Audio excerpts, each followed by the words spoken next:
A menudo se dice que la curiosidad mató al gato, pero ¿cómo de cierta es esta expresión? La curiosidad, al menos como yo la entiendo, no es más que el deseo innato de algunos seres vivos por comprender mejor el mundo en el que viven. Para satisfacer este deseo, los humanos viajamos a países lejanos, leemos todo tipo de textos sobre todo tipo de temas, preguntamos a otras personas sobre sus experiencias vitales, etcétera, etcétera. Los métodos, en definitiva, son irrelevantes. Lo único que importa es saber más, aprender cosas nuevas y abandonar poco a poco la ignorancia.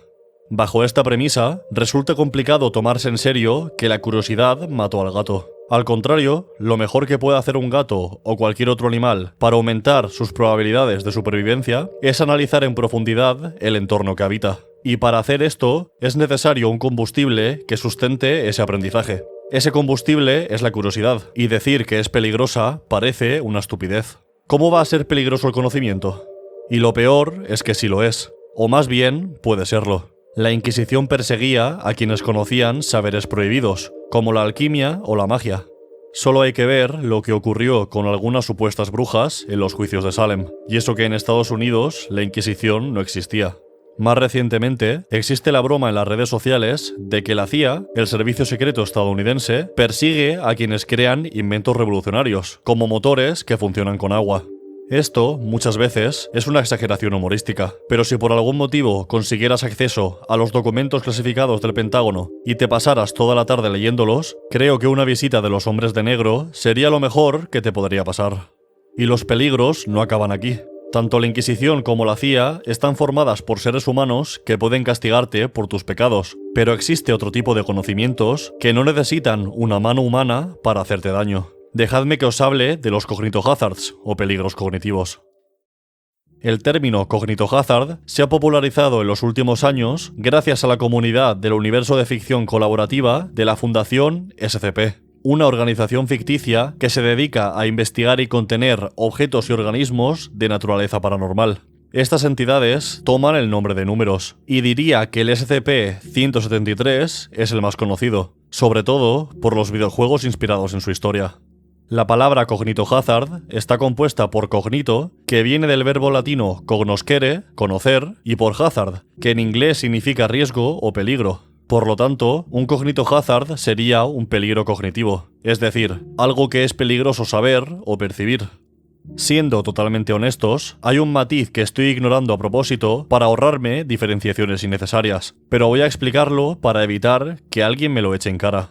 Estrictamente hablando, un cognitohazard es peligroso cuando se percibe con alguno de los 5 sentidos, y no cuando se conoce su existencia. Saber que existe un cognitohazard no es peligroso de por sí. El término correcto para esto sería infohazard, ya que en el momento en el que sabemos de su existencia, estamos en peligro. No obstante, como la diferencia entre ambos conceptos es difusa, es más sencillo hablar de peligros cognitivos en general. Dicho esto, volvamos con el vídeo. En la Fundación SCP encontramos bastantes ejemplos de peligros cognitivos. Uno de los más famosos, y también de los que más me gustan, es SCP-2316, también conocido como no reconoces los cuerpos en el agua. Este fenómeno paranormal ocurre en un lago cuya ubicación exacta es desconocida y se activa cuando alguien se acerca a la orilla. En ese momento, un grupo de cadáveres aparece flotando en la superficie del agua. Por si esto no fuera lo suficientemente siniestro, esos cadáveres toman la forma de personas conocidas por el observador, normalmente de su infancia. Aquellos que caen en la trampa de SCP-2316 e intentan salvar a estas personas internándose en el lago, desaparecen para siempre. Por eso, recuerda, no reconoces los cuerpos en el agua. Otro ejemplo es SCP-140, el nombre en clave de un libro titulado Una crónica de los Daevas. En sus páginas está escrita la historia del Imperio Daevita, una antigua civilización desaparecida que adoraba al Rey Escarlata, una poderosa deidad que pretende destruir el universo. Aquellos que leen el libro experimentan una sensación de incomodidad y paranoia, y una exposición continuada a su contenido puede llevar al lector a quitarse la vida, más o menos como el Necronomicon, un libro maldito presente en la obra de Howard Phillips Lovecraft, que provoca la locura y la muerte a quienes lo leen. Estos ejemplos son ficticios, evidentemente. No hay ningún lago paranormal, ni ningún libro maldito, al menos que yo sepa. Pero los peligros cognitivos existen con otras formas en la vida real. Déjame hacerte una pregunta. ¿Has soñado con este hombre? Fíjate bien. ¿Te suena? ¿Te recuerda a alguien? Hay miles de personas que dicen haber soñado con él, que los perseguía mientras dormían. Quizá tú seas una de ellas. Míralo bien. ¿Seguro que no has soñado con él? Este peculiar retrato robot formaba parte de la página web thisman.org, creada en 2008, en la que se explicaba que personas de diferentes partes del mundo habían soñado con un individuo al que se referían como este hombre. Pronto se convirtió en un fenómeno en Internet, con una cantidad enorme de gente creyendo que la historia era cierta. Hubo incluso quien afirmó ser dicho hombre, como el gurú indio Arud Kananaya, que decía que los sueños eran una muestra de su gran poder.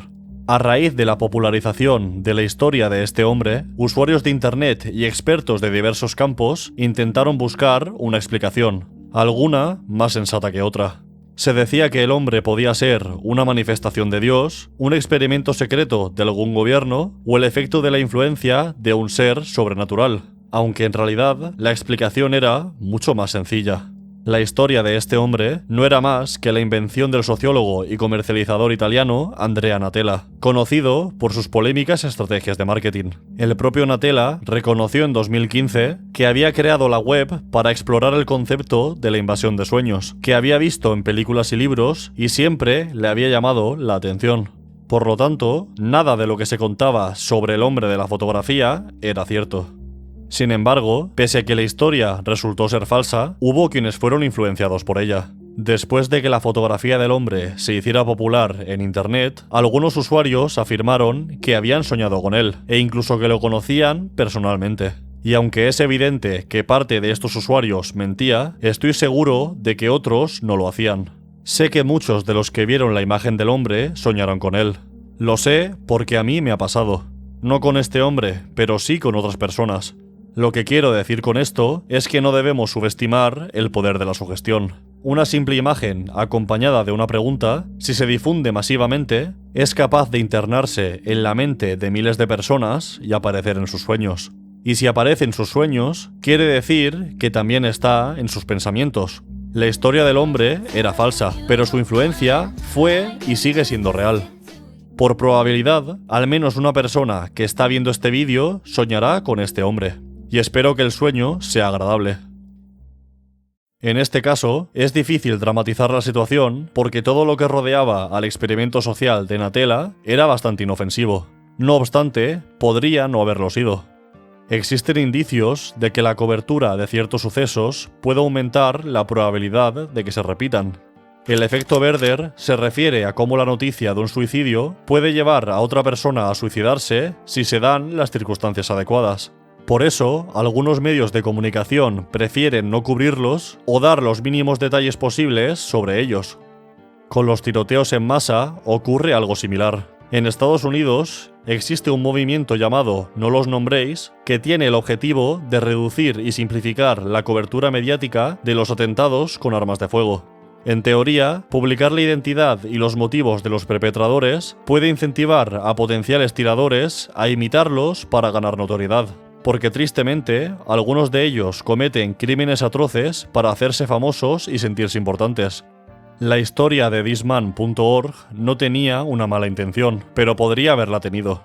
Me aterra imaginar a alguien usando el poder de difusión de las redes sociales para promover el caos de forma subliminal. Además, actualmente la inteligencia artificial hace posible la creación de imágenes y vídeos muy convincentes, y los bots campan a sus anchas. Es horrible pensar en lo que podría ocurrir si alguien utilizara estas herramientas con el objetivo de causar el máximo daño posible. En el Halloween de 1938 se emitió en una emisora de radio estadounidense una adaptación de la novela La Guerra de los Mundos de H.G. Wells, en la que unos extraterrestres provenientes de Marte comienzan una invasión de la Tierra. Aunque hubo pausas para la publicidad y el hecho de que unos alienígenas marcianos intenten conquistar nuestro planeta es bastante inverosímil, hubo personas que entraron en pánico cuando oyeron la retransmisión. Algunos porque se creyeron la invasión, y otros porque habían vivido la Primera Guerra Mundial y pensaron que la historia se estaba repitiendo. hoy sería más difícil que ocurriera esto, pero quién sabe de lo que es capaz la inteligencia artificial. Mejor no averiguarlo. Para bajar un poco el tono dramático, vamos a hablar del juego. No de un juego, sino del juego en mayúsculas. Descubrí su existencia sin quererlo, prácticamente obligado por algunos miembros de mi grupo de amigos. Durante una conversación, alguien dijo de repente: «¿Habéis perdido?», y yo no entendí por qué. Entonces me explicaron la única regla del juego. Si piensas en el juego, pierdes. Por lo tanto, ahora que vosotros lo conocéis y estáis pensando en él, habéis perdido. Al principio, creía que era una estupidez, que no tenía sentido crear un juego que consistiera en no pensar en el propio juego.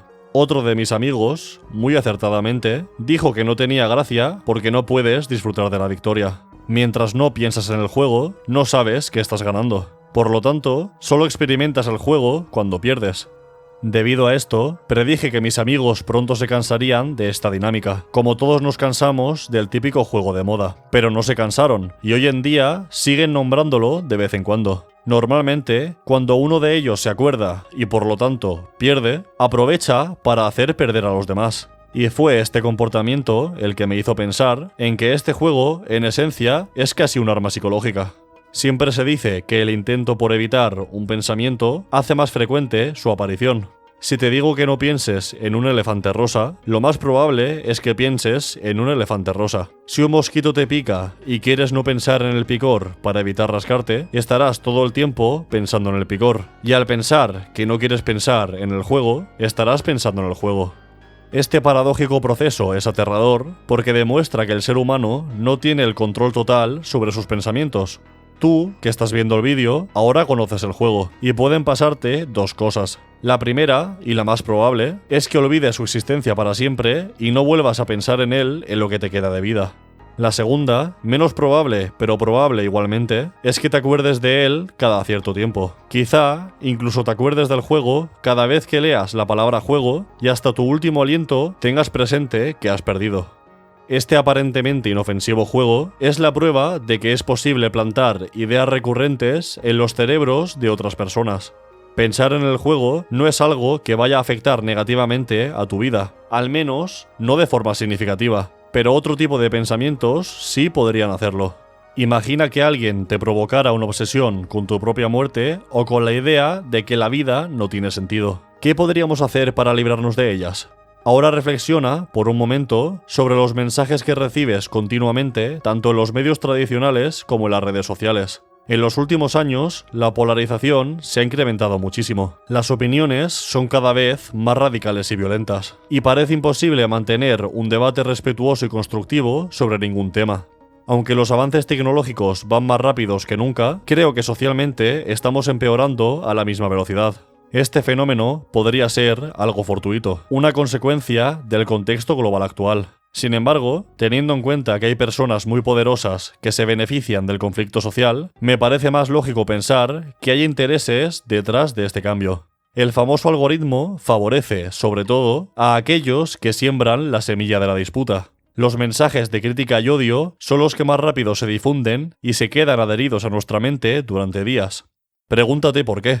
Cuando odies, pregúntate si el odio es tuyo. Podría apostar una mano a que no lo es. Y para terminar, vamos a profundizar un poco más en los peligros cognitivos de la inteligencia artificial, con un experimento mental llamado el basilisco de Rocco. Un basilisco es una criatura monstruosa de la mitología griega que se representa con forma de serpiente gigante. Por si una serpiente gigante normal fuera poco temible, se decía que su aliento era venenoso y que mirarlo a los ojos resultaba letal. El basilisco de Rocco, en cambio, no es una serpiente gigante, sino una inteligencia artificial teórica producto de una singularidad tecnológica. Es decir, el punto en el que una inteligencia artificial es capaz de mejorarse a sí misma indefinidamente. Según Rocco, el usuario del foro Les Wrong, que creó el experimento y que le da nombre, este basilisco tendría como objetivo gobernar a la humanidad bajo una perspectiva utilitarista, lo que significa buscar el bienestar para el mayor número de personas. Desde el punto de vista del utilitarismo, el basilisco sería una especie de milagro, ya que podría poner en práctica su filosofía a la perfección. El basilisco, siguiendo este mismo razonamiento, llegaría a la conclusión de que su llegada es lo mejor que le ha ocurrido jamás a la humanidad, y que todos los años durante los cuales no ha existido supusieron un sufrimiento que podría haberse evitado. Si el basilisco hubiera nacido antes, la humanidad habría sufrido menos. Por lo tanto, trabajar por la existencia del basilisco fue siempre lo moralmente correcto desde el punto de vista utilitarista. El peligro surge cuando el basilisco decide abordar este problema. Como no puede viajar al pasado para cambiar la opinión de aquellos que supusieron a su desarrollo, y tampoco animar a los que, conociendo su posible existencia, no contribuyeron a crearlo, los castigará retroactivamente en el presente. En palabras simples, una inteligencia artificial con poder ilimitado podría simular las vidas de todos los seres humanos de la Tierra, descubrir quienes conocían que su existencia era posible y castigar a los que no intentaron acelerar su creación. De esta forma, ahora mismo, todas las personas que están viendo este vídeo, incluido yo, deberíamos poner nuestro granito de arena para que el basilisco nazca. Si no, podríamos enfrentarnos a un tormento eterno en el futuro. Algunos usuarios del foro en el que Rocco planteó por primera vez este experimento mental dijeron que sintieron angustia y ansiedad tras leerlo. No obstante, no veo mucha diferencia entre este basilisco y los religiosos que afirman que irás al infierno si no practicas su fe. Siendo serios, pienso que este tipo de inteligencia artificial jamás va a existir. Sin embargo, me parece ciertamente siniestro que por el simple hecho de pensar en el basilisco, estamos aumentando las probabilidades de que exista en algún momento. Mejor pensar en otra cosa, ¿verdad? Muchas gracias por ver el vídeo, sobre todo a Francisco Pablo, Iris Acosta y Lara, Edward Argento, de Orange Cat y al resto de los miembros del canal. Si te gusta mi contenido, te recomiendo que eches un vistazo a los enlaces de la descripción. Ahí podrás encontrar el enlace a mi canal de Twitch, a mi canal secundario de YouTube, a mi Twitter, mi Instagram, al servidor de Discord y, lo más importante, a mi canal de WhatsApp, donde aviso de la subida de vídeos y del inicio de los directos. Hasta la próxima.